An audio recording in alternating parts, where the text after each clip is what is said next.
बिस्मिल्लाहिर्रहमानिर्रहीम। अस्सलामुअलैकुम स्टूडेंट्स, उम्मीद है आप सब लोग खैरियत से होंगे। मैं फर्स्ट ईयर के 8वें चैप्टर को स्टार्ट कर रहा हूँ। पहला लेक्चर उसका जा रहा है और ये चैप्टर आपका है एसिड्स एंड बेसिस। इसमें हम एसिड एंड बेसिस को स्टडी करेंगे। एसिड्स की अगर हिस्टोरिकल डेफिनेशंस की या प्रॉपर्टीज़ की तरफ हम आए तो इस एसिड्स ऐसे कंपाउंड्स होते हैं जो ब्लू लिटमस पेपर को रेड कर देते हैं और ये बेसिस को न्यूट्रलाइज कर देते हैं और इनका टेस्ट सोर होता है। इसकी ओपोजिट अगर हम बेसिस की तरफ जाएं तो बेसिस जो है वो स्लिपरी टच रखते हैं, इनका बिटर टेस्ट होता है और ये भी एसिड को न्यूट्रलाइज कर देते हैं। दोनों कंपाउंड्स के मिड बिटवीन भी कुछ कंपाउंड पाए जाते हैं जिनको एम्फोटेरिक कंपाउंड्स कहा जाता है। एम्फोटेरिक कंपाउंड्स ऐसे कंपाउंड्स होते हैं जिसमें एसिड और बेसिस दोनों की प्रॉपर्टीज होती हैं। मैं आपके ये तो पुरानी डेफिनेशन मैंने आपको बताई हैं, लेकिन जो मॉडर्न कंसेप्ट है एसिड और बेसिस के उन पर मैं थोड़ा सा आपको ब्रीफ इंट्रोडक्शन दूंगा। सबसे पहला जो एसिड और बेसिस का कंसेप्ट पेश किया गया था वो था आर्हेनियस कंसेप्ट। वैसे मौजूदा आपके सिलेबस में नहीं है, लेकिन इसकी मैं थोड़ी सी इंट्रोडक्शन देना चाहता हूँ। लॉरी ब्रोंस्टेड कंसेप्ट आपके सिलेबस में है, वो इसके बाद आएगा। तो मैं पहले आर्हेनियस कंसेप्ट की डेफिनेशन आपको ज़रा बता दूँ। आर्हेनियस के मुताबिक एसिड कोई भी ऐसी स्पीशीज होती है जिसको आप पानी में डालें तो वो H पॉजिटिव देगा। अब देखें ये H पॉजिटिव दे रहा है और ये Cl नेगेटिव है। इसके बाद बेसिस की डेफिनेशन आर्हेनियस कंसेप्ट के मुताबिक ये थी कि कोई भी ऐसी स्पीशीज जिसको आप पानी में डाल लें तो वो OH नेगेटिव देगा। आप देख लें ये दोनों इस शराइत पर पूरा उतरते हैं। अगरचे कि ये कंसेप्ट बहुत ज़्यादा एप्लीकेबल है, लेकिन आप इसे सब जगह पे अप्लाई नहीं कर सकते क्योंकि बेशुमार ऐसे कंपाउंड्स हैं जिनमें ना H पॉजिटिव होता है ना OH नेगेटिव होती है, फिर भी वो एसिड और बेसिस होते हैं। जैसे आप जानते हैं कि कार्बन डाइऑक्साइड की एसिडिक प्रॉपर्टीज होती हैं लेकिन उसमें कोई H पॉजिटिव नहीं होता। इसी तरह अमोनिया की बेसिक प्रॉपर्टीज होती हैं लेकिन उसमें कोई OH नेगेटिव नहीं होता। इसी तरह ether in basic in nature होते हैं, उनमें कोई OH नेगेटिव मौजूद नहीं होता। तो आप कह सकते हैं कि आर्हेनियस कंसेप्ट यूनिवर्सली एप्लीकेबल नहीं है, अगरचे कि ये ज़्यादातर जगहों पर ठीक है। दूसरा, दो और ऑब्जेक्शन लगे थे। एक और ऑब्जेक्शन लगा था इसके ऊपर कि इसने शर्त बयान कर दी थी कि आप कंपाउंड को पानी में डालें।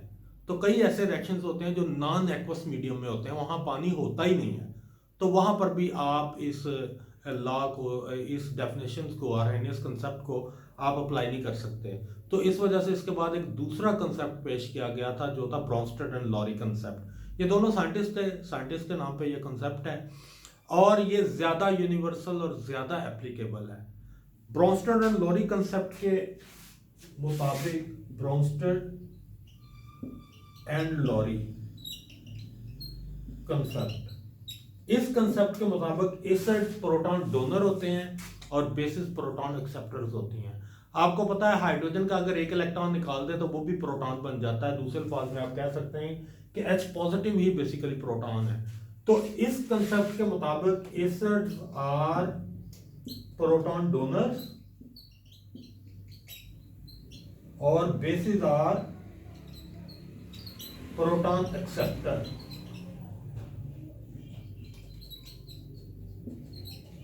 ये दोनों की डेफिनेशन मैंने आपके सामने लिख दी है। अब हम इसकी कोई एक एग्जांपल कर लेते हैं तो उसमें आप देखते हैं ये डेफिनेशन कैसे वैल्यूएबल है, ये कैसे एप्लीकेबल है। देखिए जरा, मैं आपके सामने रखता हूँ एक एग्जांपल। अगर आप HCl को डालते हैं पानी के अंदर तो HCl अपना एक प्रोटॉन डोनेट कर देता है वाटर को और ये कन्वर्ट हो जाता है H3O पॉजिटिव में और Cl नेगेटिव में। अब किसने प्रोटॉन दिया है या किसने प्रोटॉन लिया, ये आपको इक्वेशन के दाएं हाथ देखने से पता चलेगा।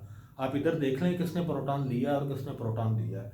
आप देख लें जी, H का जो HCl का H उतर चुका है, उसकी जगह ये Cl में कन्वर्ट हो चुका है। इसका मतलब है HCl प्रोटॉन देने वाला है और H2O H3O प्लस में कन्वर्ट हो गया है, इसका मतलब है ये प्रोटॉन लेने वाला है। तो इस डेफिनेशन के मुताबिक HCl will be acid, water will be base, क्योंकि ये प्रोटॉन डोनर है और ये प्रोटॉन एक्सेप्टर है। अच्छा, अब ये जब प्रोटॉन दे देते हैं, एक स्पीशीज प्रोटॉन ले लेती है तो उससे जो स्पीशीज डेवलप होती है उन्हें इनका कॉन्जुगेट एसिड और बेसिस कहते हैं। जब एसिड प्रोटॉन दे देता है तो जो स्पीशीज बनती है वो इसकी कॉन्जुगेट बेस कहलाती है। तो ये इसकी कॉन्जुगेट बेस है Cl नेगेटिव। इसी तरह जब बेस प्रोटॉन एक्सेप्ट कर लेती है तो दो जो स्पीशीज बनती है उसे इसका कॉन्जुगेट एसिड कहते हैं। तो ये H3O पॉजिटिव वाटर का कॉन्जुगेट एसिड है, इसी को हम कहते हैं कॉन्जुगेट एसिड बेस पेयर। ये आपके सामने मैंने बता दी है। अगर एसिड प्रोटॉन दे तो जो स्पीशीज बच जाती है उसे उसकी कॉन्जुगेट बेस कहते हैं, और अगर कोई बेस प्रोटॉन एक्सेप्ट कर ले तो जो स्पीशीज बनती है उसे हम उसका कॉन्जुगेट एसिड कहते हैं। एक यूनिवर्सल और जनरल प्रिंसिपल आप ध्यान में रखिएगा तो ये काम आपका खत्म हो जाएगा। जो स्ट्रॉन्ग एसिड होते हैं उनकी कॉन्जुगेट बेस वीक होती है, और जो वीक एसिड होते हैं उनकी कॉन्जुगेट बेस स्ट्रॉन्ग होती है। यही ट्रू है बिल्कुल। जब आप देखते हैं इसको बेसिस को, जो स्ट्रॉन्ग बेसिस होते हैं उनके कॉन्जुगेट एसिड वीक होते हैं, और जो वीक बेसिस होती हैं उनके कॉन्जुगेट एसिड स्ट्रॉन्ग होते हैं। इस चीज़ को आपने ध्यान में रखना है, क्योंकि इस चैप्टर में आपका थोड़ा सा वास्ता पड़ेगा इन चीज़ों से। आप देखेंगे वो कंपाउंड्स, ये वो एसिड बेसिस जो वीक थे उनके जो कंपाउंड्स बने आगे या साल्ट्स बने वो कंपैरेटिवली स्ट्रॉन्ग थे, या ज़्यादा कह लें आप सॉल्युबिलिटी उनकी ज़्यादा थी। तो इस चीज़ को आप ध्यान में रखिएगा। मैं आगे जा रहा हूँ, थोड़ा सा कंसेप्ट आपका और करते हैं। नेक्स्ट आपका टॉपिक है वाटर की आयोनाइजेशन दिखाई गई है, तो वाटर की आयोनाइजेशन पर हम बात करते हैं। आपको पता है जो 100% प्योर वाटर होता है ये वीक इलेक्ट्रोलाइट होता है।